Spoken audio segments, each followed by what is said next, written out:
And good morning. Online people, please confirm my voice is audible or not. Audible, sir. Okay, thank you.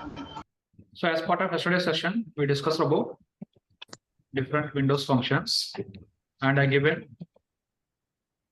one use case on the BigQuery. Okay, so today we'll start discussing about a new GCP service called as Cloud SQL. So today we are going to discuss about a new service, new GCP service called as nothing but Cloud SQL. So far we discussed about GCS, we discussed about Compute Engine, and we discussed about BigQuery. What all are these?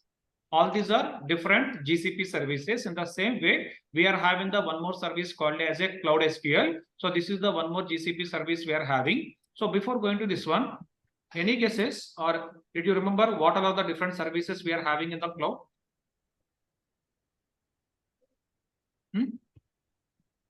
One is IaaS. What is the meaning of IaaS? Infrastructure as service. And we discussed about SAS, which is nothing but software as service. And we discussed about PaaS, which is nothing but PaaS as a service. In the same way, we are having database as service. And we are having storage as service. And we are having data warehouse as service. So like this, we are discussed about different types of the services. Now, our GCS is falling under which kind of service? Google Cloud Storage is falling under which kind of service? We can able to say that is the kind of a storage as service. What about the BigQuery? Database or data warehouse? Data warehouse only. So it's a basic question. So BigQuery is a data warehouse. So we can able to say BigQuery is going to work as a kind of a data warehouse as service. In the same way, so today we are going to start discussing about the Cloud SQL. So this is falling under database as service. So whatever the Cloud SQL service which we are going to discuss in the today's session, that is falling under database as service. So we'll try to understand this Cloud SQL as part of our today's session. But before starting the session, hope you people install Postgres in your systems.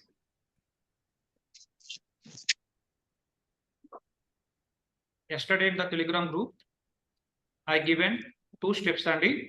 Okay, if you completed this installation, well and good. Otherwise, please start the installation at least now, because by completion of this theoretical concept, you can able to complete the download and you can able to complete the installation. Actually, that is having around 350 MB size, and for that reason, yesterday I sent the message for the download and installation. It's a kind of a straightforward installation. You have to click on next. Only at one place, it is going to ask the password. You have to give any password by depending on your convenience. With that, you can able to complete all the installations. Just want to know how many of you completed, online people? I have completed. Okay, nice. Offline people? Okay, nice, Andy. Okay, whomever not completed, so please proceed now. So it will complete by once we are going to complete the theoretical concept. In next 5 to 10 minutes, we are going to complete the theory. With that, before that time, you can able to complete your all the installations. Okay, in parallel. Sir, actually the thing is like it's our company laptop. So yesterday we have told at the end of the day. So there is no IT people to install it. So maybe on Monday it will happen.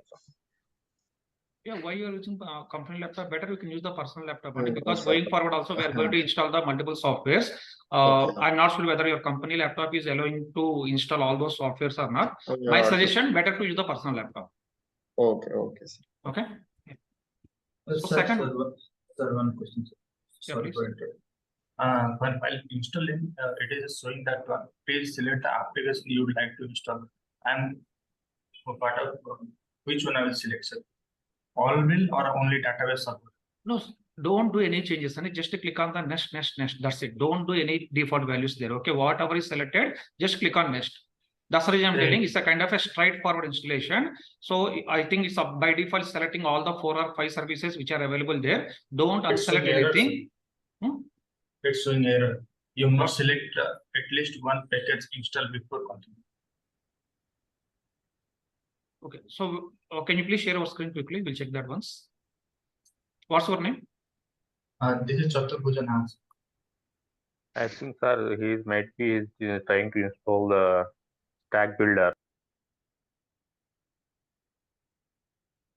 Okay. Yeah, Chaturbuji, actually I mentioned you at the end we have to uncheck the stack builder. So did you perform that activity? Because nowhere it will ask that kind of information. So no need to select anything. So please follow my instructions clearly, because at the end of the step, before clicking on the finish, there is a checkbox called as a stack builder. We need to unselect that and we need to click on the finish button. If you forgot to unselect, then it is going to ask the other details. Okay, sir. I forgot that. Okay. Now see here actually. So please follow the instructions clearly, whatever I mentioned in the steps, Andy. Actually, it's a kind of a straightforward installation. You have to give only the password. At the same time, at the end of the installation, before click on the finish button, there is a checkbox. Please unselect the checkbox, then only click on the finish button. If without unselecting, if you are going to click on the finish button, it will ask for some other details. For that reason, please click on the finish by uncheck the checkbox. With that, you can able to complete your installation. Okay, that is the step 1. And step 2 is nothing but we need to configure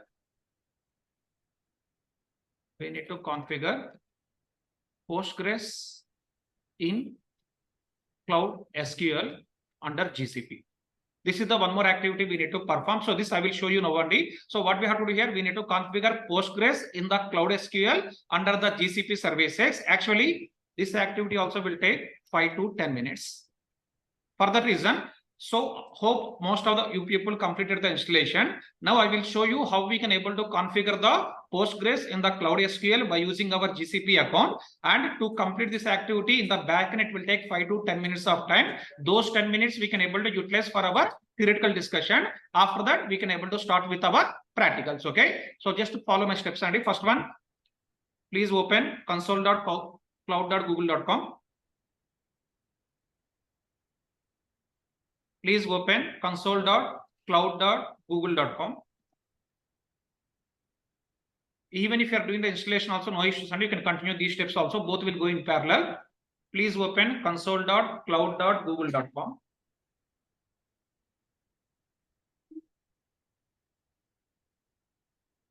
Okay. After that, here search for SQL. In the search bar, please search for SQL. If you search for the SQL, here you can able to see the options like this. You are having the SQL and SQL workspace. Please select the SQL and don't select the SQL workspace. Here what we have to select? We need to select the option called as a SQL. This is nothing but our Cloud SQL. So please click on the SQL. Don't click on the SQL workspace. Click on SQL.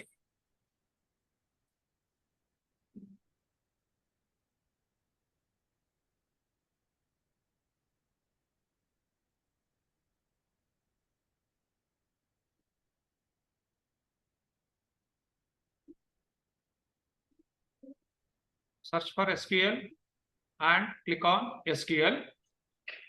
Now come into next step. It is going to open your Cloud SQL console. In this console, if you are logging first time, it is asking enable the API. So please click on that. Please click on enable the API if it is asking. No, it's asking create instance. Yeah, for some people directly it will display the create instance. For some people might be it will ask the enable the API. If it is asking the enable API, please click on that. Otherwise, you can click on the create instance. If it is showing create instance, please click on create instance.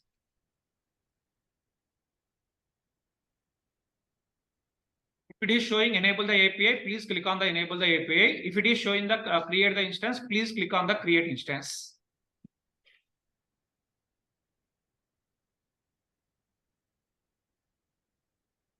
Okay. So once you click on the create instance, here you can able to see the 3 options, Andy. One is the MySQL, one is the Postgres SQL, and one is the SQL server. So why it is showing all the databases here? On which service we are working currently? We are working on the Cloud SQL. Indirectly, Cloud SQL is a kind of a fully managed database, Andy. Earlier, if you remember how we worked on the MySQL, in our local system, we installed the MySQL. After that, we created the database. After that, we started practice on the MySQL. That is on your local system. But coming to here, we are using the local system or we are using the cloud.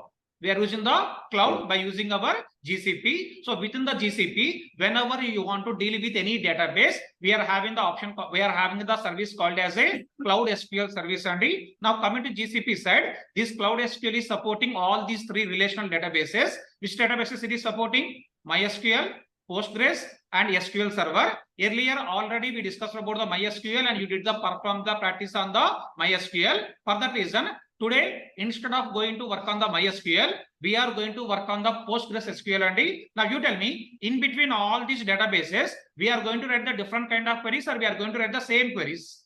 Same. Obviously, we are going to write the same queries. And if you are going to work on any database, 90 to 95% of our queries are same only. But coming to here, already we discussed about the MySQL. For that reason, as part of Cloud SQL, we are going to discuss about the Postgres SQL. With that, you can able to get some understanding about one more SQL as part of our course. Okay. So we clicked on the create instance. Now my requirement is I want to create the instance for the Postgres SQL. For that reason, just click on choose Postgres SQL. Choose Postgres SQL.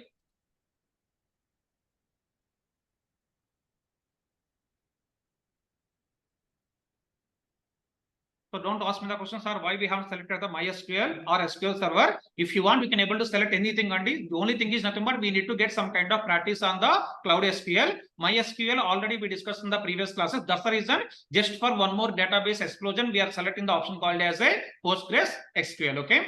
Now, once we are going to select the Postgres SQL, it is asking some details like this. And so please fill all the details. In the instance ID, you can able to give any name. I am given the name is, for example, here Qt sample. Before that, it's asking enable API. Can I click that? Yeah, you can click on that. So wherever it is asking the enable API, please click on that.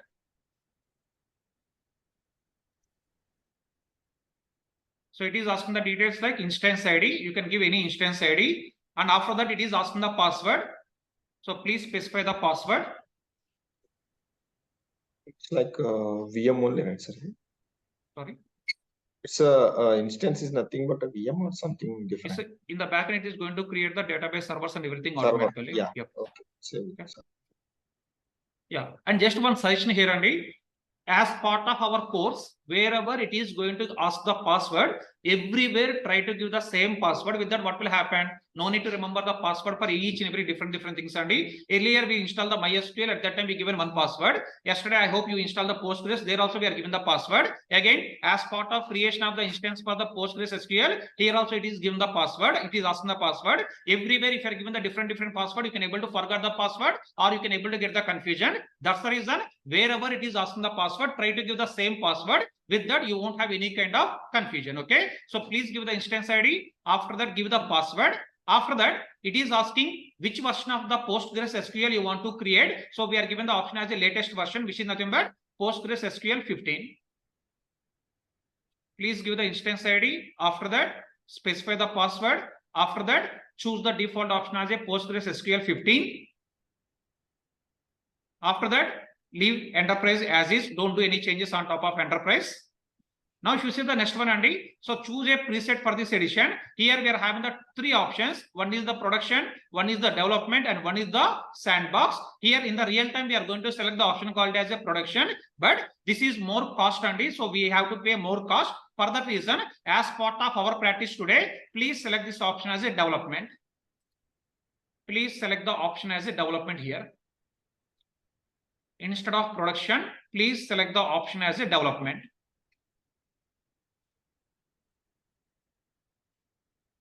Okay. After that, again, it is asking the region. And here also, if you see, we are having the single region or multi-zone, single zone or multi-zone. If you want to get the high availability, we can go for the multi-zone. And if we are going to work in the real time also, we are going to select the multi-zone only. But if you are going to select the multiple zones, what will happen again? It is going to increase the cost. For that reason, just for the practice purpose, we are creating all these things. And for that reason, here select the option as a only single zone. Don't do any changes here also. Indirectly, I can able to say in this entire window, we are given the only instance ID. We are given the password. After that, we are changing the only one option called as a preset for this edition. Instead of production, we are giving it as a development. After that, don't do any other modifications. Just click on create instance. After giving all these details, click on create instance.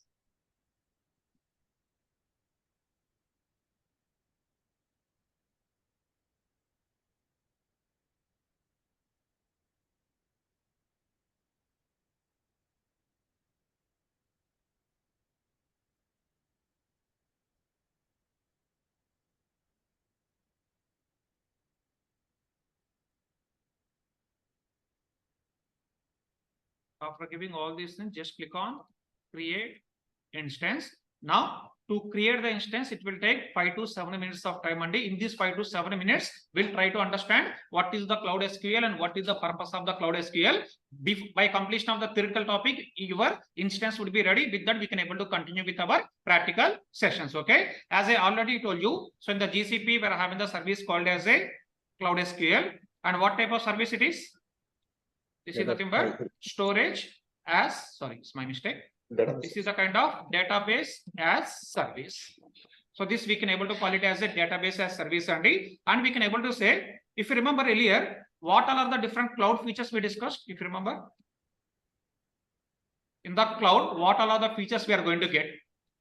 One is high availability. What is Scalability. we are going to get? Scalability. And one more thing, fully managed and Fault tolerant. we discussed about fault tolerance. So like this, we discussed about around 7 to 8 different features on top of the cloud only. Now tell me, all these features are applicable for only one service, or it is applicable for all the services? Every service. It is applicable for all the services, whatever is available in the GCP side. Earlier, if you remember, we discussed about the BigQuery. What is the BigQuery?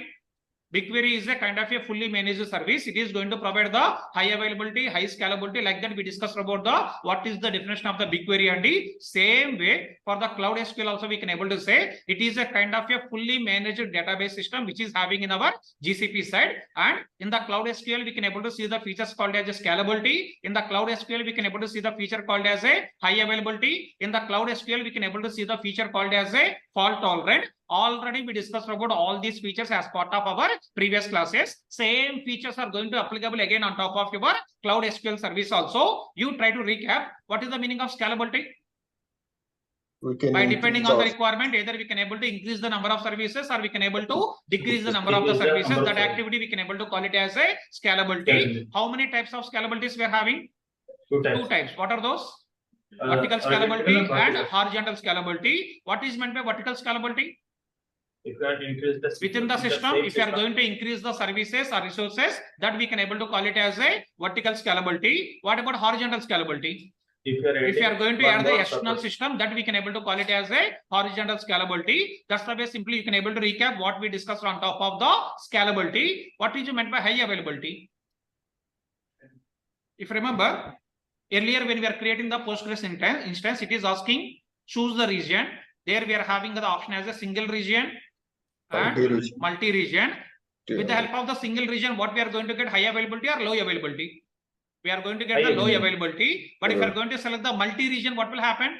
You are going to get the high availability. What it means indirectly? Whatever the instance we are creating, that instance is creating in the multiple regions only. In any one of the region, if your instance is going to fail, what will happen? From the other region, automatically it can able to replicate everything. That kind of feature only we can able to call it as a high availability. Now tell me, in the cloud side, how much percentage of high availability they are giving? 99.9999%. So they are given the 99.999% of high availability for each and every service. Already we discussed about the cloud features. All these features are applicable for each and every service. Now indirectly we are trying to understand, in the Cloud SQL you are having the scalability feature. In the Cloud SQL you are having the high availability feature. What is meant by fault tolerant? Whenever the failure happen. If any failure is happening on one system, automatically second system will come into the picture to take care of all the responsibilities of the first system. That kind of activity only we can able to call it as a fault tolerant. But tell me here, out of all these features, are we doing anything? High availability, are we doing anything? Scalability, are we doing anything? Nothing we are doing. Only we can able to say we are giving minimal inputs. Configuration. With minimal inputs,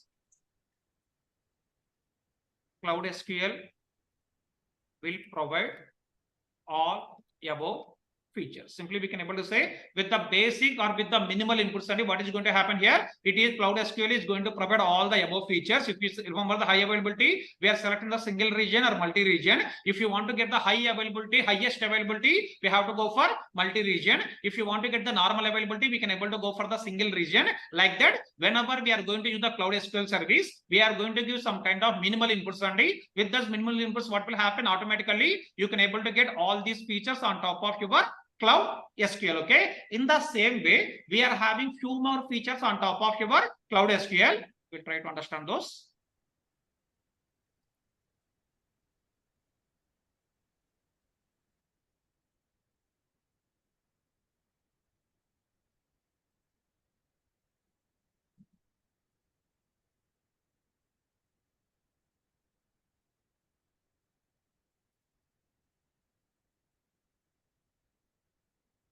Okay.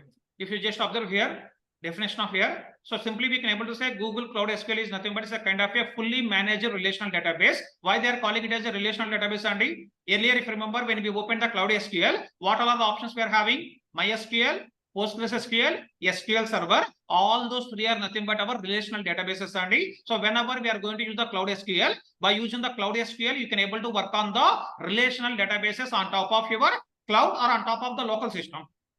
On the cloud, we are going to work on the relational databases with the help of the Cloud SQL, and it's a kind of a fully managed system. Cloud SQL is nothing but it's a kind of a fully managed. At the same time, what all are the options they are going to provide? They are given the enhance the reliability and improve the scalability. At the same time, with the help of the Cloud SQL, we can able to manage the database in the very simplified way. And what is the meaning of simplifying the database management? Any guesses? What is meant by simplify database management?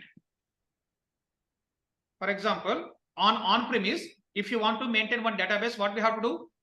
We need to install the softwares, and we need to maintain servers, and we need to maintain network.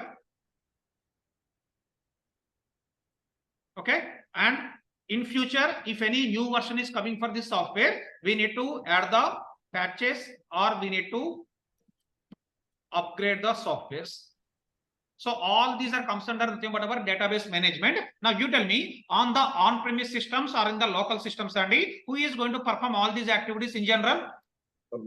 We only. We can able to say data in the real time. I'm asking in your personal system you are doing, but if you are going to work in the real time on-premise system, DBS. who is going to take care of all these activities, Andy? Our DBS are going to take care of all these activities. They need to create the servers, they need to create the network. After that, they need to install the softwares, and whenever any new version is coming, they need to install they need to upgrade the new version, or they need to add the patches. All these activities as a DBA, they need to perform in the on-premise systems, Andy. But if we are going to use the cloud, what is going to happen? All these options are going to happen in very simplified way. If you remember, just a few minutes back, we created Postgres instance.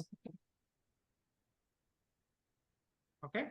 Now, within 5 minutes, it will be ready. What is the meaning of ready here?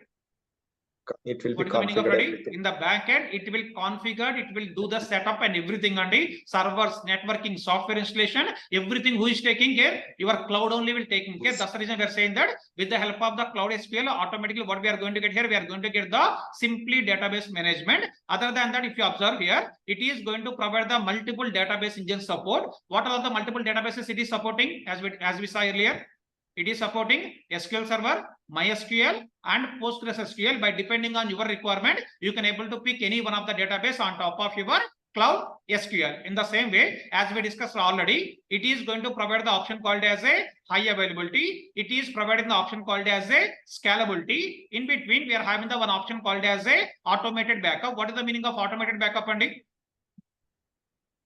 For example, on-premise system, generally what will happen is your DBS will define every 7 days, I need to get the backup of your whole database. For this, DBA will prepare few scripts. With that, backup mechanism will happen. So all these things are happening in the on-premise. As a DBA, they are going to prepare some kind of scripts. With those scripts, what will happen? It is going to take the backup of your database on the on-premise systems only. But coming to cloud, here no need to perform any activities like this. Just we are going to see one option called as a how many days of backup you are looking. It is given the option like this. Just we have to specify you are looking the 7 days of backup, or you are looking the 3 days of backup, or you are looking the 2 days of backup. And just we have to give some minimal input. With this minimal input, automatically what will happen? It is going to take the backups automatically. It is performing the backup operation automatically. But for that, we have to give some kind of minimal inputs, and with that automatically we can able to get the backups. In the same way, one more feature we discussed about on top of the cloud features, and which is nothing but our replication. What is the meaning of replication, if you remember? Duplicate. Exact mirror. It is going to take the exact mirror on the different servers, and which is nothing but if one server or one machine is going to fail, automatically we can able to replicate the same data, or we can able to restore the same data from the other machine. That kind of option only we can able to call it as a replication. And already we discussed about the patch management. What is meant by patch management? If any new version of the softwares are coming for the Postgres, or if they are doing any kind of fixes, they are going to release the patches, and for all those patches, automatically what will happen? Your Cloud SQL will update all those patches automatically. Like that, all these are the different features we can able to understand on top of your Cloud SQL. If you observe here, most of the features already we discussed as part of our previous classes, like high availability, scalability, replication, and we discussed about all these kind of compatibility. All these kind of features already we covered as part of our previous classes, and all those features are by default is going to applicable for your Cloud SQL also. Other than this, what else we are discussing here? Cloud SQL is going to provide the support for multiple database engines. Is it a simple statement or complex statement? It's a very simple statement. Indirectly, Cloud SQL is going to provide the support for MySQL, Postgres SQL, and SQL Server. In the same way, your Cloud SQL is going to automate the patch management. Your Cloud SQL is going to take care of the automate backups, and like this, our Cloud SQL is going to provide all these kind of features. That's the reason whenever you want to work on any relational database, instead of using the on-premise relational database, what we can do here? Here we can use the Cloud SQL on top of our GCP. With that, you can able to manage all the relational databases by depending on our requirement. Okay. Up to here, any questions or confusions, please ask me. Sir, it is only for 3 servers, or it's only? Sorry, can you repeat? It is supporting only 3 servers like MySQL, SQL Server, and Yeah, Postgres. at present it is supporting only these 3 relational databases, and might be in the coming days they will add the other relational databases. But at present, GCP Cloud SQL is supporting only 3 databases: MySQL, SQL Server, Postgres. But might be after 6 months they will add the one more database. We are not sure about that. But at present it is supporting only 3 relational databases. Sir, in the backup session, I heard what snapshot. Is that backup and snapshot both are same, or? Yeah, both are same, Andy. Yep. Okay. No, actually in the backup, what will happen is we are going to take the complete backup. But coming to snapshot, what will happen is we are going to take the partial backup. As part of taking the snapshot, we can able to specify how much snapshot of data you are looking for. So only that snapshot we can able to take by depending on our requirement. If you want, you can able to take the complete snapshot also, or we can able to select the only partial snapshot by depending on our requirement. Okay, sir. Thank you. Now see here, just to go back to your Cloud SQL once, just to verify, are you seeing this green button or not? Just observe in the Cloud SQL, are you able to seeing this green button on your console? If you are seeing the green button, what it means here indirectly, your Postgres is ready for the purpose of doing your work.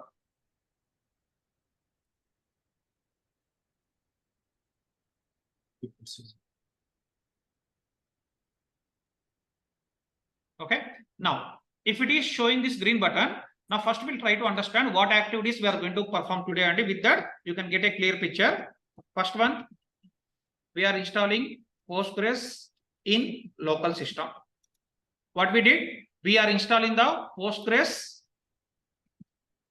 in local system. This is the first activity. Second activity, we'll create Postgres instance in GCP Cloud SQL. What I'm doing here, we are going to create the Postgres instance in the GCP Cloud SQL. I can able to say this activity is already completed as per the steps yesterday given in the Telegram group, and with that you install the Postgres in your local system. After that, we need to create the Postgres instance in the GCP Cloud SQL. Just now we perform that activity. This also I can able to say done. Okay. Now, third step, we need to access Postgres cloud Postgres into our local system. So what is the requirement here? I want to access cloud Postgres instance into our local system. From the local system, I want to control the cloud Postgres and indirectly, if you remember earlier, we are doing the activities from the GCP console. Instead of doing these activities from the console, what we can do here? We can able to use the Cloud SDK. Cloud SDK, we are accessing from the local system. From the local system, we are accessing our GCP service and in the same way, coming to here, Cloud SQL Postgres instance, whatever I created, I need to access this into our local system. To perform this activity, what we are going to do here is, we are going to do some changes in the network settings. What we are going to do here, we are going to do some changes in the network settings, Andy. So I am trying to explain all the steps, whatever we are going to perform in the next 30 minutes. Please try to understand all these steps, Andy. With that, you won't get any kind of confusion. Otherwise, what will happen? You will get lot of confusion why we are doing that activity or this activity, Andy. That's the reason. Please try to understand what are the steps we are going to cover in next 30 to 40 minutes or next 1 hour or 2 hours, Andy. First one, we are going to install the Postgres in our local system to perform some activities in our local system. Second thing, we are creating the Postgres instance in the GCP Cloud SQL service. With that, we are going to maintain the relational database on top of our cloud. Third thing, I want to access this cloud Postgres instance into our local system. Indirectly, I want to integrate the step 1 and step 2 to perform that activity. Here, we need to do some changes in the network settings. Okay. After that, fourth step, in local Postgres, we are going to configure cloud Postgres instance. So what I'm going to do here, in the local Postgres, whatever we install, by using that, I am going to configure the cloud Postgres instance, and after that, I will run my queries. Now, for example, if I am going to create the table, you try to give the answer where this table is going to create after performing this activity. What I'm doing in the local Postgres, we are going to configure our cloud Postgres, which is nothing but after doing this activity, if I am going to create the table, this table is going to create in the local Postgres or this table is going to create in the cloud Postgres.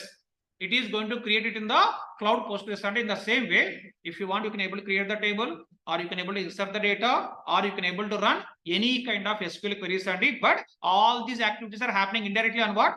All these are happening on top of your cloud Postgres. But if you want to access the cloud Postgres from the local, we need to have some kind of a platform. For that platform, what we did here, we installed the Postgres in our local system. After the installation of the Postgres in the local system, by using this one, what we are doing here, we are configuring our cloud Postgres. With that, you can able to run any kind of queries by depending on our requirement. Okay. Now, after this, what we will do here is, we will create one table in Postgres. What we are going to do here, we are going to create one table in the cloud Postgres. After that, we will try to access this table in BigQuery. Just try to understand these two statements, and what I'm telling here, we are going to create the table in the cloud Postgres. Indirectly, in the cloud relational database, we are having one table. Now, that table I want to access with the help of the BigQuery. Indirectly, what we are going to do here, we are going to perform integration between these services, Cloud SQL and BigQuery service. Okay. So all these are the activities we are going to perform in the practical way. Maybe it will take 1 hour or it will take 2 hours only. We'll try to go all these steps in the very slow way. With that, you can able to get the clear picture, because as part of real time, we are going to perform these kind of activities, and you need to understand the individual services. At the same time, we need to understand about how we are going to integrate the multiple services by depending on our requirement. Already you know about the BigQuery. Now we are discussing about the Cloud SQL. At the end of the session, what we are going to do here, we are going to integrate the Cloud SQL and BigQuery. Indirectly, in the BigQuery, I am going to frame a query to retrieve data from Postgres table. Now, where we are having the Postgres table? In the Cloud SQL. For that reason, we are going to perform the integration activity between the Cloud SQL and BigQuery. With that, we can able to run any kind of queries on top of the BigQuery by using our Postgres table. And one more activity we are going to do here is, in the BigQuery, I will maintain BigQuery table 1, I will maintain BigQuery table 2, and by using these two tables, I will join with Postgres table. So that's what we are doing here. In between three different tables, we are going to perform the join operation. I will explain the requirement later, Andy, but at the high level, try to understand. We are going to apply the join between the three different tables. Out of all the three tables, all the tables are coming from the same BigQuery, or it is coming from the different database also. Two are the BigQuery tables, BigQuery table 1 and BigQuery table 2. Coming to third table, whatever we are going to use, that table we are creating in the Postgres SQL, or we are creating it in the Cloud SQL. That table also we are going to access within the BigQuery. We are applying the join between BigQuery tables and on top of our Postgres table. That activity only we are calling it as a integration between Cloud SQL and BigQuery. It's a kind of a advanced concept, or we can able to call it as a very advanced concept only. But if you want to understand all these things, what need to happen? We need to go step by step. That's the reason we'll go step by step. With that, you can able to get the clear picture how we are going to perform all these activities as part of our real-time projects. Okay. One more thing, try to understand here, Andy. In the real time, are we going to perform all these steps? Are we going to perform the installation in the real time? No. No. Are we going to create the instances in the real time? No, because in the real time, your admin team is going to perform all the activities, Andy. But if you want to perform the practice, who is the admin? You are the admin. Who is the developer? You are the developer. Who is the tester? You are only the tester. That's the reason you yourself has to perform all the activities to complete this end-to-end process. For that reason only, we are performing all the installations and creation of the instances, Andy. But by seeing all these things, don't get the confusion why it is looking like very complex. Can I able to survive in the real time? Don't think about all such kind of things, Andy, because if you are going to work in the real time, what activity we are going to perform? Just we are going to write the SQL queries on the BigQuery by performing integration between Cloud SQL and BigQuery. Indirectly, I can able to say you are going to perform only these two activities in the real time. Creating the tables in the Postgres and accessing those tables with the help of the BigQuery. Only these two activities we are going to perform in the real time. If you want, what I can do here, just I can able to show everything for these two steps in my system, and we can go for the next topic, Andy. But with that, we cannot able to get any kind of practical knowledge. For that reason, we are performing these 4 steps also. With that, you can able to understand what activities we are going to perform in our real-time projects. Okay. Any questions up to here? Is it clear what is the agenda for our next 2 hours? Next 2 hours in the sense up to 10, after that 11:30 to 1. In next 1 hour or 2.5 hours, we are going to discuss about all these steps in detail. Okay. Now we'll try to understand. So this activity is completed and this activity is completed. Now what we need to do here? We need to access Cloud Postgres instance into our local system, and for that we need to maintain some kind of network settings. For this, please open your Chrome browser.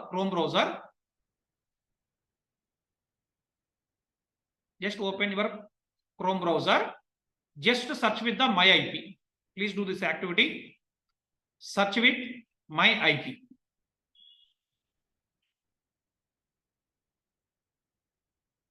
In the Google Chrome browser or in the Google search, just to search with the my IP or my IP address. Once you are going to do this activity, Andy,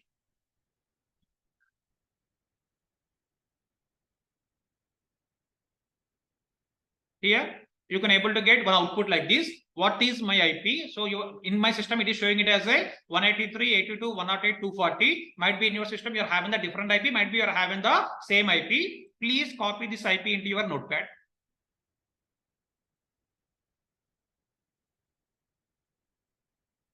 Please copy this IP into your notepad.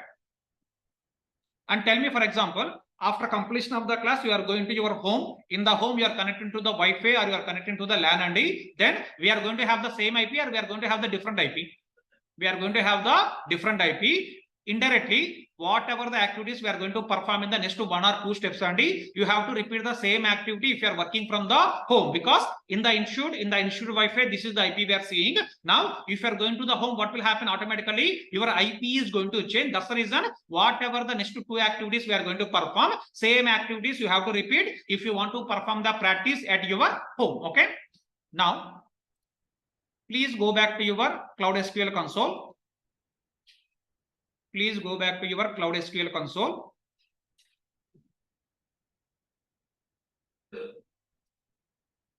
Okay. Here you can able to see the option called as a connections. In the left side, you can able to see the option called as a connections. Please click on that. In the left side, you can able to see the option called as a connections. Please click on that.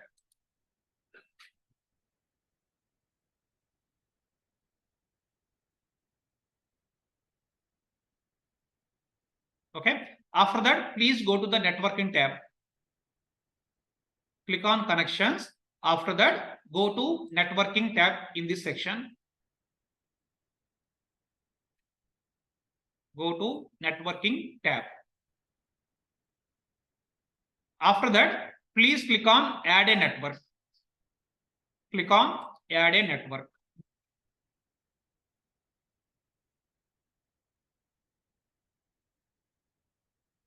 Okay. It is asking some name. So please give the name. You can give any name only. You can give sample or you can give your name, any name. Just give a generic name. Click on add network. After that, please give the name. After that, it is asking the network. So please give your IP address. Whatever the IP address you copied in the previous step, please give that IP address. After that, please give /32. This is very, very important. In the example, if you see, we are having it as a /24 only, but the 24 is not working. So you have to give it as a /32. Give your IP address /32.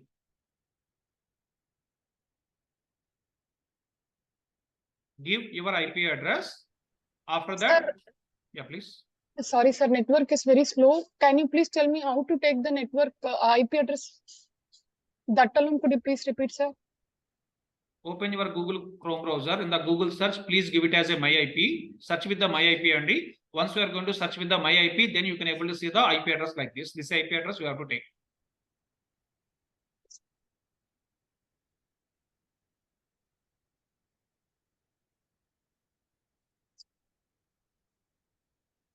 Okay, so give your IP address and give it as a /32. Don't give the same IP address whatever I'm showing on my screen. And in your system might be you are having the different IP address. How to get the IP address here? Just we need to go to the Google search and search with the my IP. And once you are going to search with the my IP, you can able to get the IP address. That IP address we need to give here. Changed. Okay, after giving this one, just click on done. This is one more important thing. Instead of clicking on the done, some people what they are doing is directly they are going to click on the save button. First we have to click on the done, then only you need to click on the save. Please take care of this. Click on save.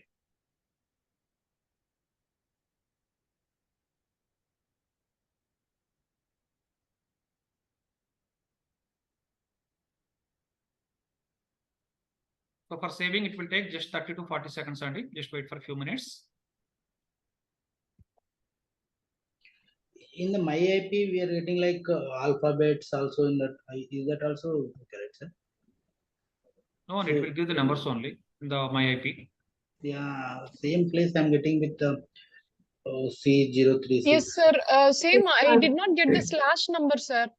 No, slash number you won't get it only. You will get the only IP address. We need to add the slash when you are given the IP address in the networking tab.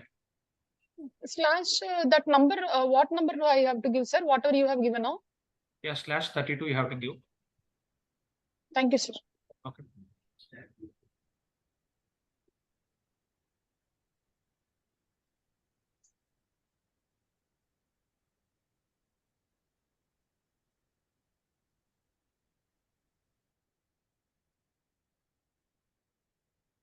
After clicking the done, what should we do? After clicking on, Done. you need to click on save. Below, if you scroll down, you can able to see the option called as save only. So please click on that. Click on save.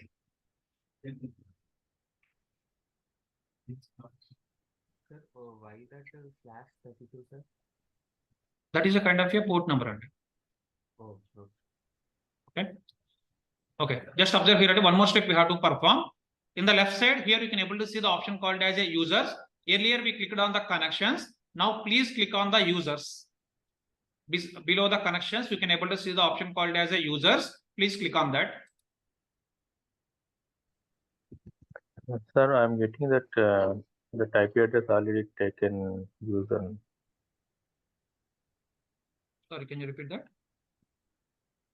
The invalid request entered the IP address, which is already automatically included in the network. So authorized might be by then it is Google. already taken under, so then you can ignore that. No need to perform that activity.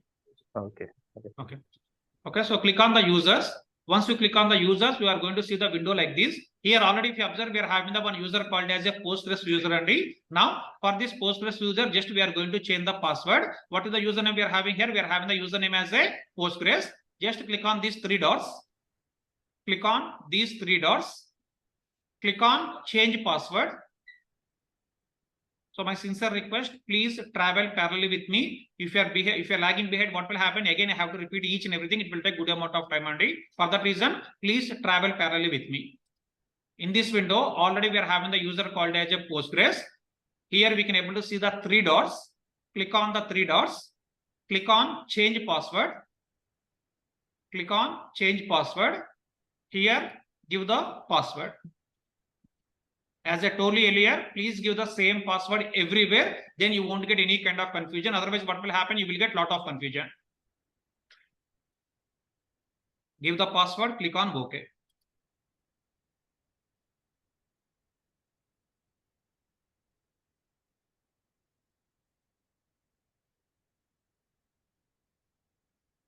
Click on the three dots, click on the change password, give the password. After that, just click on the OK button.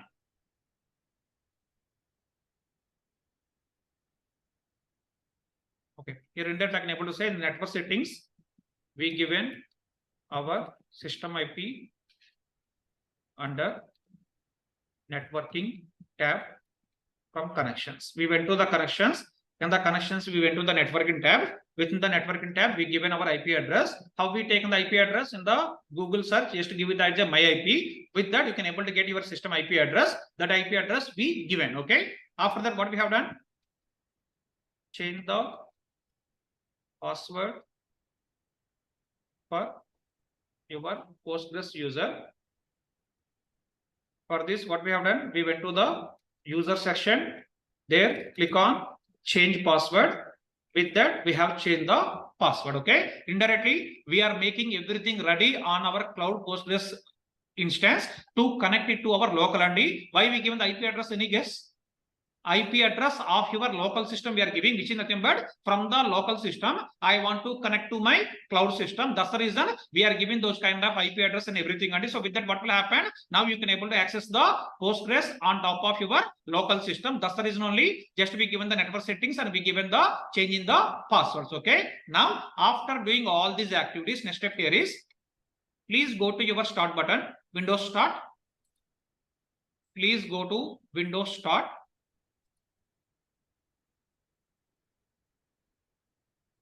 Search for PG admin.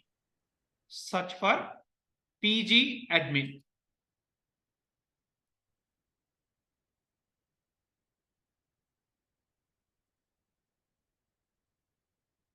Search for PG admin. If you search for the PG admin, you can able to see one option called as or one application called as a PG admin 400. Please click on that.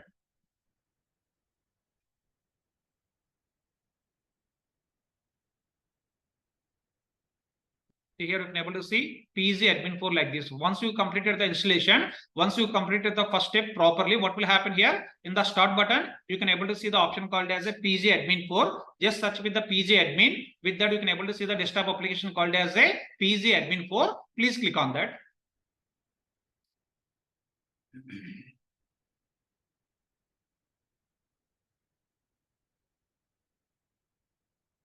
It will take 20-30 seconds to open that application.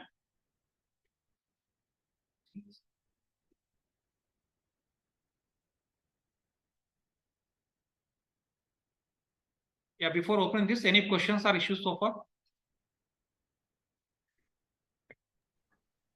And do we need to perform all these activities every time? It's not required. First time we are working on the Cloud SQL, or first time we are working on the Postgres. For that reason, it is taking some time to understand. It will take some time to perform all these activities. But if we are going to perform all these activities one time end to end, second time what will happen? It won't take this. It won't take this much of time. Within 5 to 10 minutes only, you can able to complete all these activities. Sir, So here my confusion is like BigQuery will do all these activities, right, sir? But why we are going for the Cloud SQL specially?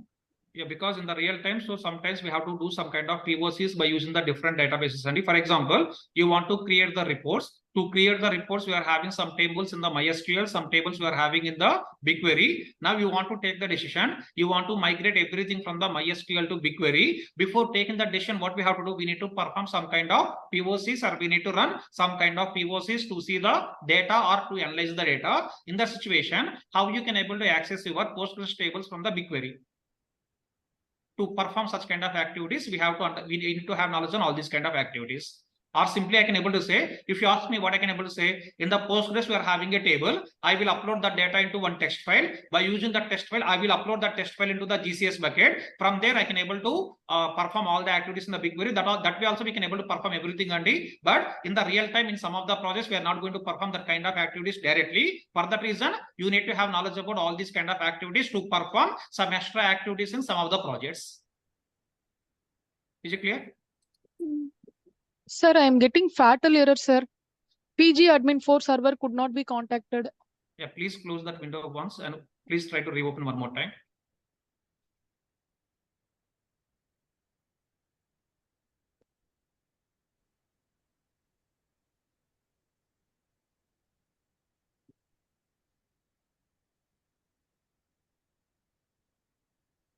sir, if Yeah, we are please. accessing Postgres tables through BigQuery, so these tables should be external tables, right?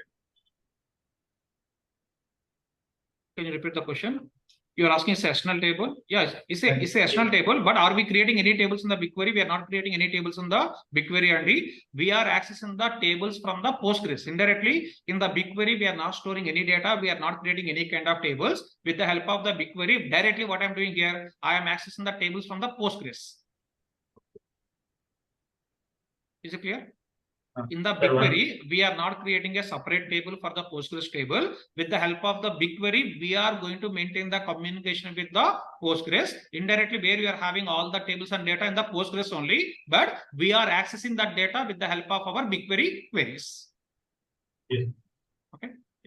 Now see here, so for example, as part of opening this PG admin, if you are getting any kind of errors, Sandy, please close that window. Try to open the same PG admin for one more time. Second time also, if you are getting the error, please try to open the third time. With that, at least in the first attempt or in the second attempt or in the third attempt, it is going to open. Now for me also in the first attempt, it is given the error. Coming to second attempt, it is not giving any kind of error. It is going to open the window like this. Okay. Once it is going to open the window like this, Sandy.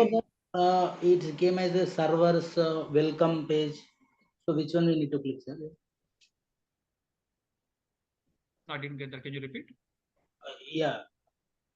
So in the left side we are having the servers. In the right side we are the quick links get started and all.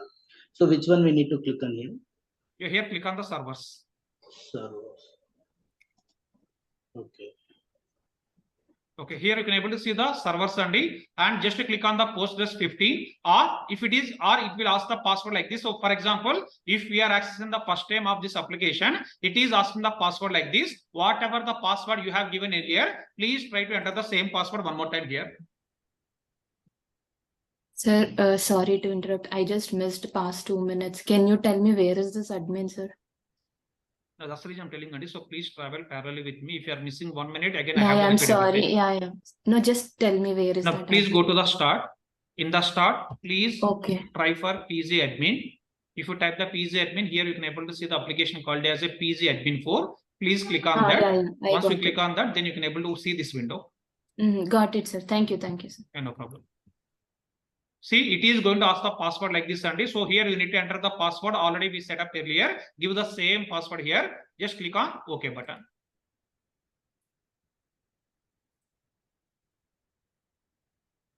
Offline people, any questions up to here? Is it working? Working?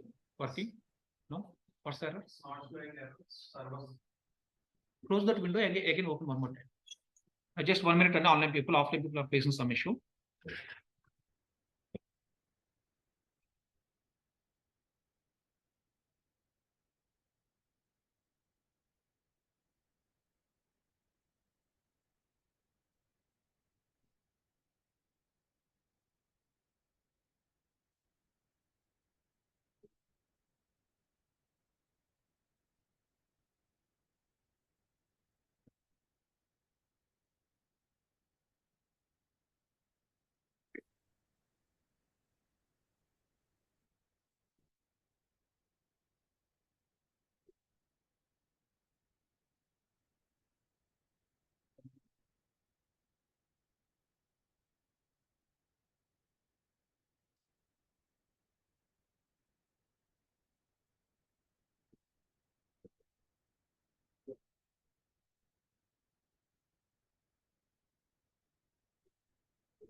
Okay. Now here you can able to see the Postgres, and under this you can able to see all the required information. Now tell me here, this is the local Postgres or this is the cloud Postgres? This is the local one because we install the Postgres on your local system. After that, we open the Postgres by using the PG admin for third-party application. With that, here you can able to see the Postgres handy. Now, for example, in the local system, if you want to create the tables, what we can do here is just observe on the Postgres. Please right click on the Postgres database. Please right click. Now here we can able to see the option called as a query tool. Please click on that. Please click on the query tool. So right click on the Postgres database. After that, click on query tool.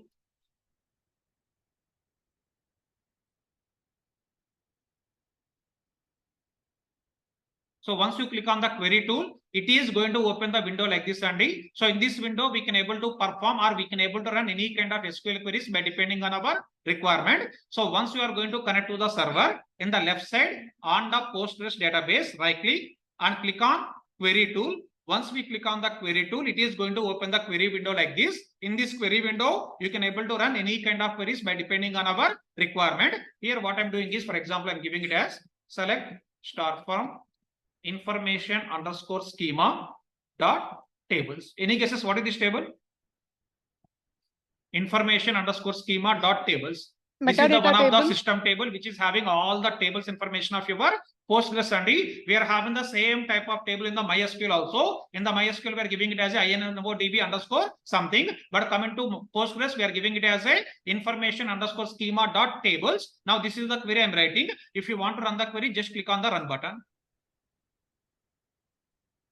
See, if you click on the run button, it is going to run the query. It is given the output. Indirectly here, we are running the queries on top of your local Postgres, and so far, just we open the local Postgres. On top of the local Postgres, we open the query window. In that query window, we are running all the queries. Now, for example, if you want to perform the practice only in the local, what we can do?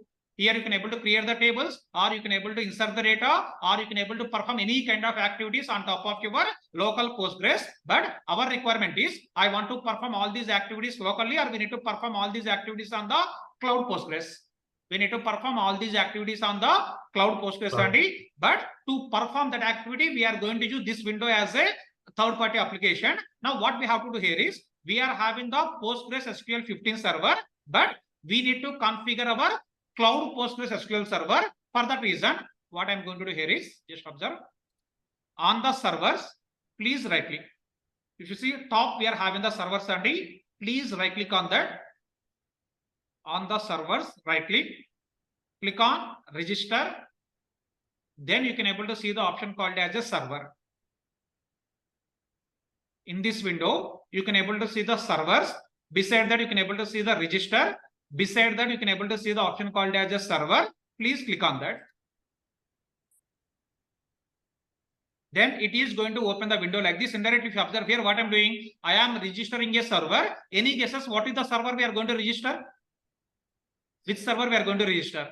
In the cloud, whatever the instance we created for the Postgres, and that server we are replicating in our local system, because I want to do all the activities very fastly by using my local system. That's the reason we are going to register the server which we created on the cloud SQL to our local system. Here you can give any name. For my understanding, I'm giving the name as a cloud Postgres. You can give any name, and just for my understanding, I'm giving the server name as a cloud Postgres. After that, please go to the connection tab. After that, please go to the connection tab. In the connection tab, if you observe here, first one, it is asking the host name or address, and now tell me what is the address we need to give. We need to give our IP address, or we need to give the Cloud SQL Postgres IP address. We need to give the Cloud SQL Postgres address, and for that reason, please go to your Cloud SQL window or Cloud SQL console. Please go to your Cloud SQL console.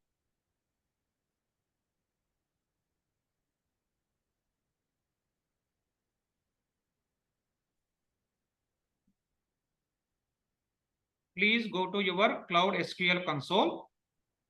In the Cloud SQL console, If we observe here, we can able to see different IP addresses. We are having the public IP address. We are having the outgoing IP address. We are having the connection name. You can able to see all these kind of information. Now, out of all these things, Andy, please take the outgoing IP address. Copy this. By click on this, you can able to copy that. Please copy the outgoing IP address.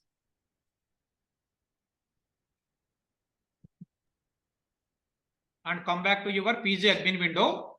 Here, paste the IP address. Whatever the IP address you taken from the Cloud SQL, please paste that IP address into your PG admin window under the connections. In the Cloud SQL, in the left side, which tab it is having the details? Sir? Click on overview and click on the overview. Once you click on the overview, you can able to get this window. In this window, you can able to see all the IP addresses. In the left side, earlier I think you are in the users page. Now click on the overview button. Once you click on the overview button, then you can able to get this window. In this window, please take the outgoing IP address.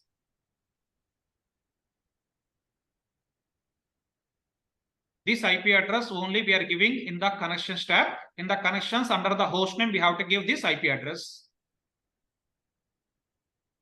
Okay. Next one, port. Don't do any changes on the same port we have to use here. We have to give the same 5432. After that, maintenance database, don't do any modification. Same Postgres we are going to use. Username also, same thing. What about the password? Whatever the password you configured, so please give that password here, Andy. Username is same. Password, earlier in the user section, we changed the password, right? Whatever the password you have given, please give that password here. After that, please click on save. Should we save the password? Sorry? Should we save the password? Sending means I didn't get that. Can you please repeat? On that option, one save password option is there, sir. That is why I'm saying. Before saving. 1 second, I'm checking that. Connection. Yes. Here? Save password. Yes. Don't save the password. For example, if you are given the wrong password, if you want to do that change of the password, it will take again good amount of time. That's the reason don't click on the save passwords or anything. Just give the password, click on save. That's it. Okay.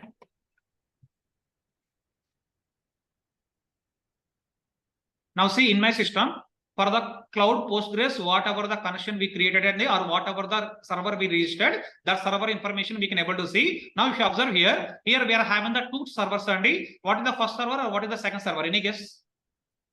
First server is local one or cloud one? First server is the local one, and what about the second one?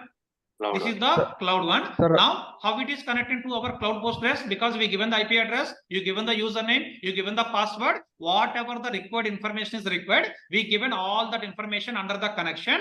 With that, what will happen? It can able to communicate to your cloud SQL Postgres. With that, if you are going to create the tables or if you are going to insert the data, all that information is going to capture on top of your cloud Postgres only. For that reason only, we are performing all these activities from last to 10 to 15 minutes. Okay. Up to here, again, any questions or confusions, please ask me. Sir, I have not get that local one Postgres SQL 15. Yeah, which means your installation is not happened properly, Andy. Yeah, forgot about the Postgres SQL 15. Try to create the second one. Because anyhow, we are not going to work on the local server. We are going to work on the cloud server only. If you are not getting the Postgres SQL 15, might be some problem with your installation. You can ignore that. Please continue with the second one, cloud Postgres only. Sir, I'm getting connection timeout error. I did the 2 times same error. Yeah, there might be, I think you given the wrong IP address as part of your network connection, Sandy. Other people all getting the same error, or people are getting the success? I have connected successfully, sir. Successfully connected. Good. In offline also people. Looks good to me, sir. Okay. You people connected? Okay. People are getting timeout error getting, sir. Okay. Other people? Okay, I think you give. PC admin 4 is not open for me, sir. Yeah, please, if you are getting an error, please close the window and try to open one more time only, because all other people are able to successfully creating the connection. Might be you given some wrong IP address or you given the some wrong code. Again, I'm repeating, when you are given the IP connections in the networking tab, please give the IP address /32. If you are doing any one mistake, it cannot able to maintain the connection with the cloud SQL. For that reason, you are getting such kind of timeout error.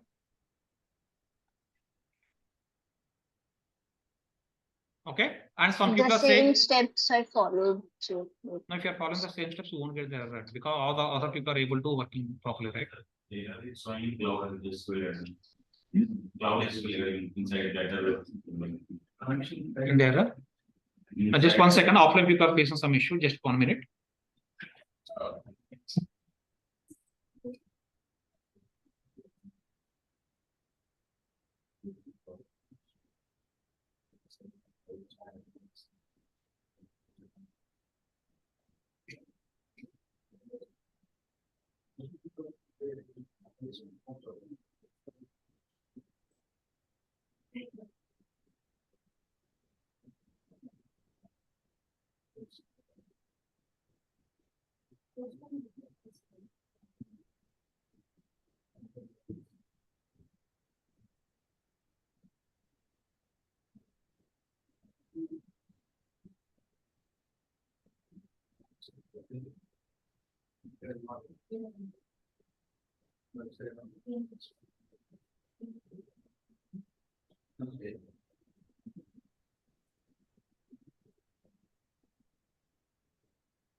Okay, so for offline people it's working only. For online people, we can check it at the end of the class. Okay, now once you are going to create this one, so what the next step here? So if you observe in the left side, we are having the two servers. One is for the local and one is for the cloud. Whatever the one we created for the cloud server, so please click on that arrow here.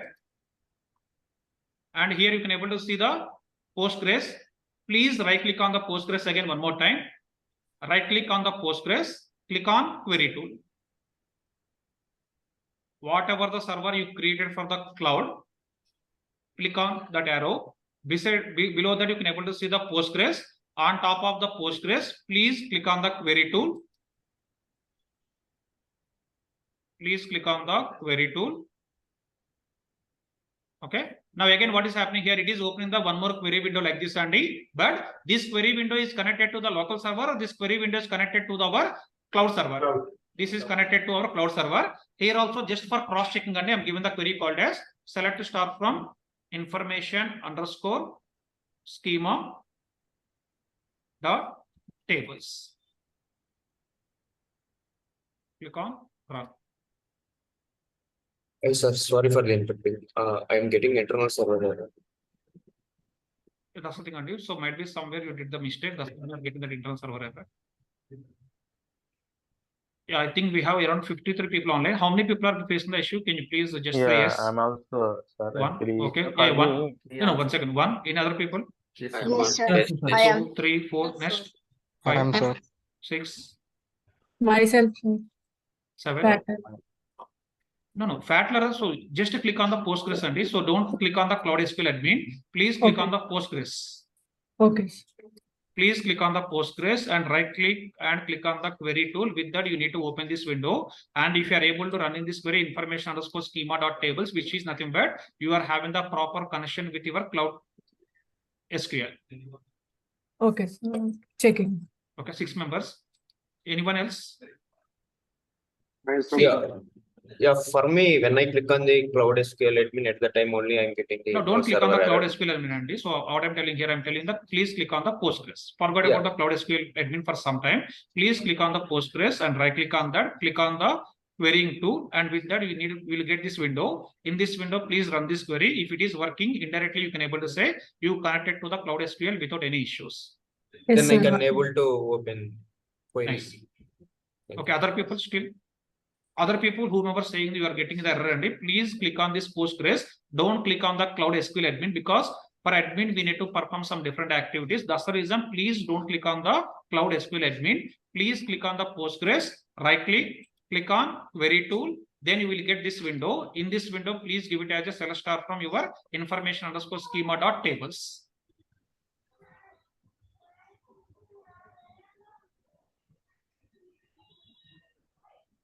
Okay. Now, if you are able to run this query, and so now what I will do here is, here I'm going to create the schema. You try to give the answer. What is the command we need to give to create the schema?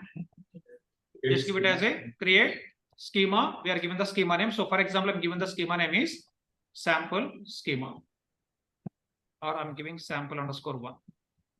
So just to create a small schema here, Andy. So because here we need to maintain one table, that table only we are going to use as part of our BigQuery integration. For that reason, I am going to create the schema. So give it as a create schema name. In my system, I'm giving it as a sample underscore 1. In your system, by depending on your convenience, you can give any name. Just run this query.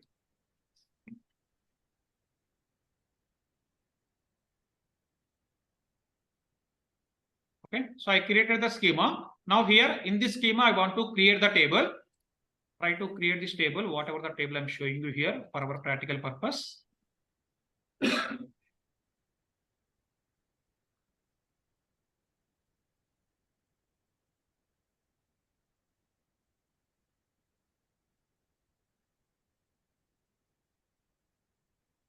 So I given the table structure, I given the data in our Telegram group. please copy that information into your system and try to create the table and try to insert the data. Sir, we should go to the schema first, right? Sorry. No need to go anywhere, and in the same window, please run the queries. Please follow my instructions. Whatever the query window we opened, from that window only try to create the schema. And I given the table structure, I given the data to insert the data into the table. Please run those queries from the PG admin window.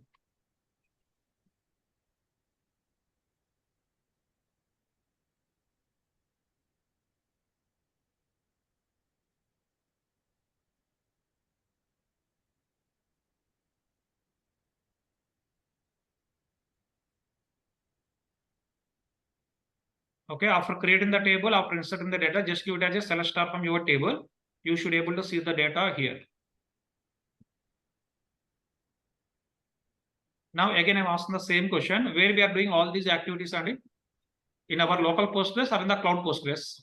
We are doing all these activities on the cloud Postgres, and you only try to give the answer. In the Postgres, are we going to perform any different activities, or we are performing the same activities, whatever we have done in the MySQL? In the MySQL, you created the tables, you inserted the data, same activities we are going to perform in the Postgres also, because all these are the relational databases only. And if I'm going to explain the same topic again on the MySQL, might be you will get the confusion, might be you will get the bore feeling. For that reason, just we are exploring a new database called as a Postgres. In the Postgres, we are doing all these kind of activities by using our cloud SQL.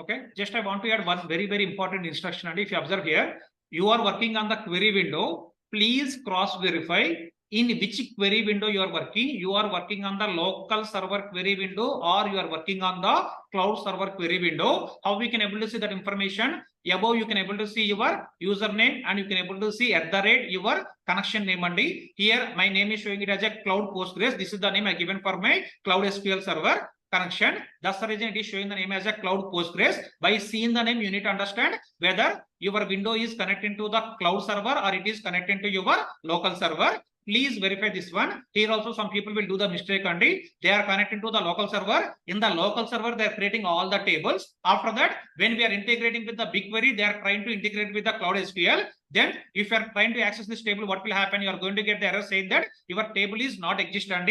Just to avoid that, don't do the mistakes here. You need to connect to the cloud SQL server here. You need to open the query window for the cloud SQL server. In that window, you need to create the table and you need to insert the data. Otherwise, after a few minutes or in the 11:45 session, again, you will get so many questions and so many errors. And to avoid all those kind of errors, please follow my instructions carefully.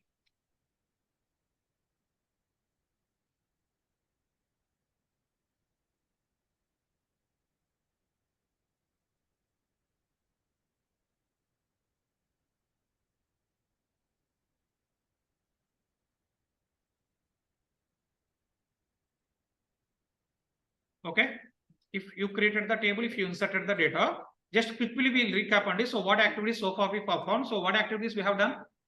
First one, we completed installation of Postgres in our local system. This is the activity we completed. Second one, we created Postgres instance by using cloud SQL service. And next one, we are configuring, or we configured cloud SQL Postgres server in our local system. By using what we have done this activity? By using PG admin 4 application, we have done this activity. We configured cloud SQL Postgres server in our local system, and with the help of the PG admin 4, we perform this activity. After that, we created one table in cloud Postgres instance from our local system. Okay, all these are the 4 activities we completed so far. Now indirectly if you observe here within the Postgres, or I can able to say in the cloud Postgres, we are having one table. Now in the next step, what we are going to do here is we are going to maintain one table in the BigQuery. And within the BigQuery, we are going to maintain one more table.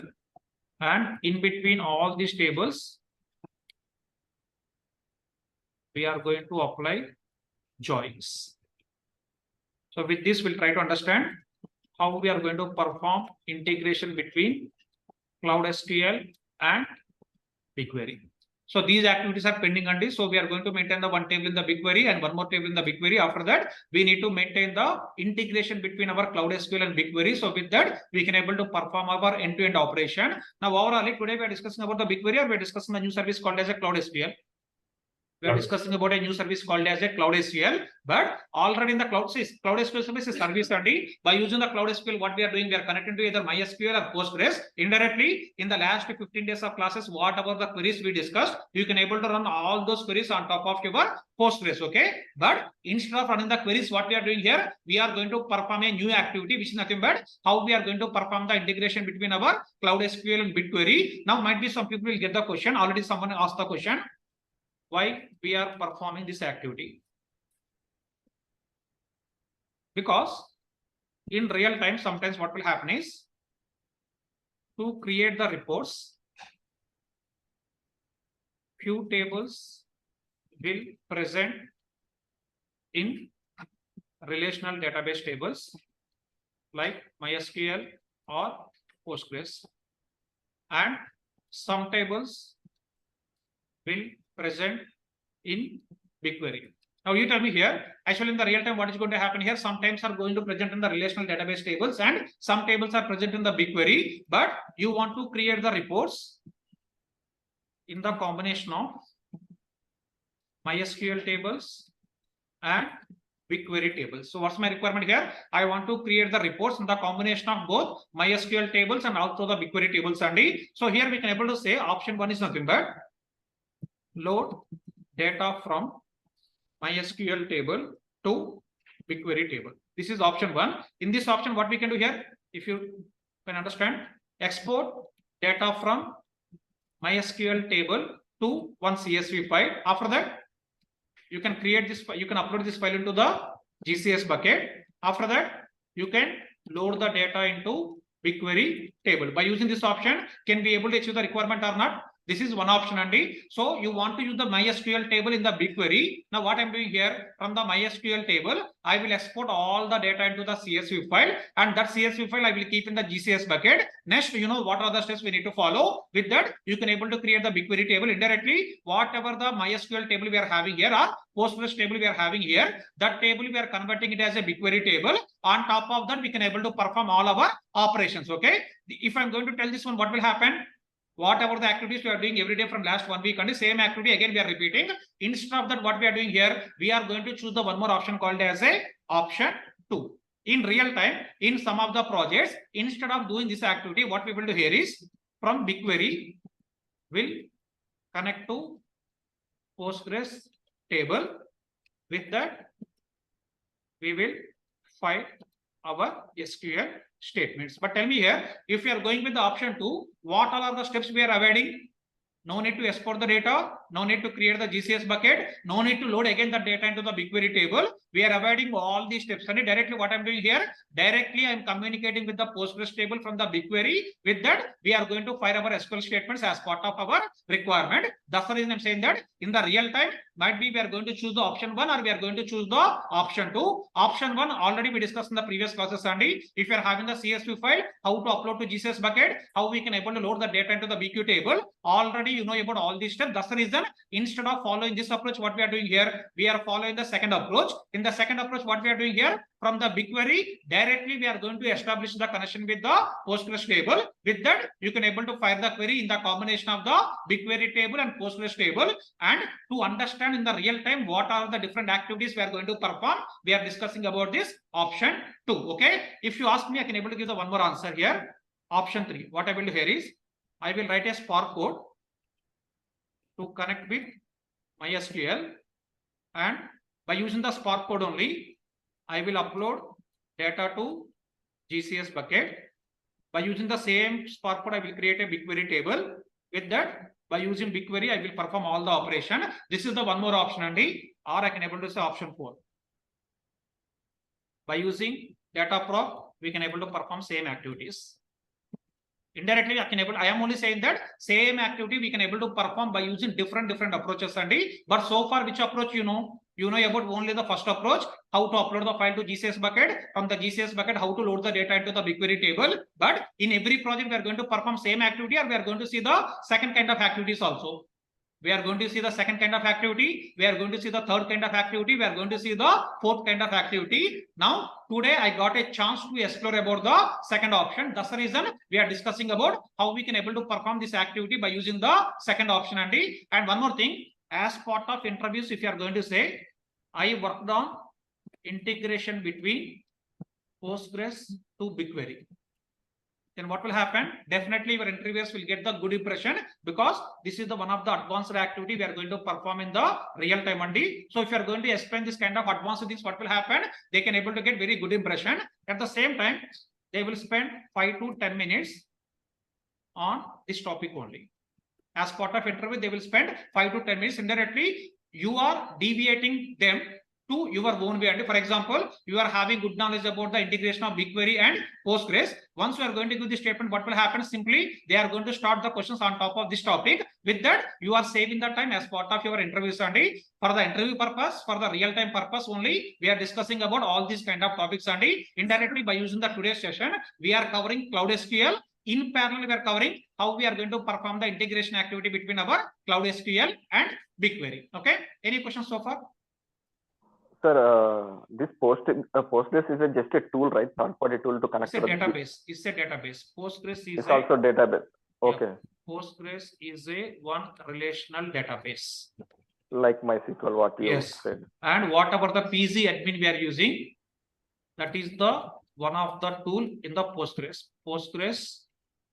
tool. By using this tool, you can able to connect to everything. That's it. Okay. So like these are the three options, right? You showed like MySQL, Postgres, and another last is SQL Server. Yes. In GCP service. Yes. Okay.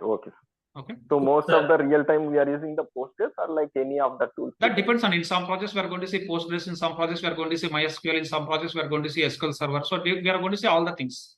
We cannot able to say only one thing in the real time. In different projects, they are going to use the different services, different databases. Already we discussed about the MySQL. That's the reason, as part of today's session, just I'm trying to explore the Postgres. Yes, that's correct. But sir, in real time, only one database will be correct, either MySQL, either Postgres. Yeah, correct. Only one database only we are going to use as part of real time, either MySQL or Postgres, or we are going to see the SQL Server as part of your projects. Sir, one more thing, sir. What is sandbox, sir? Sorry? Sandbox. Sandbox is nothing but it's a kind of your local system. In the local system, instead of calling it as a dev environment, we are going to create a kind of a sandbox. In this sandbox, what will happen is we are going to maintain the very less number of resources. Okay, while creation of the Postgres instance, we saw the production, development, and sandbox, right? If we compare the development and sandbox, in the development we are having the 4 GB, in the sandbox we are having the 2 GB. If you are looking for the very cheap resources, then you can go for the sandbox. It's a indirectly equivalent to dev environment, but it's not a dev environment.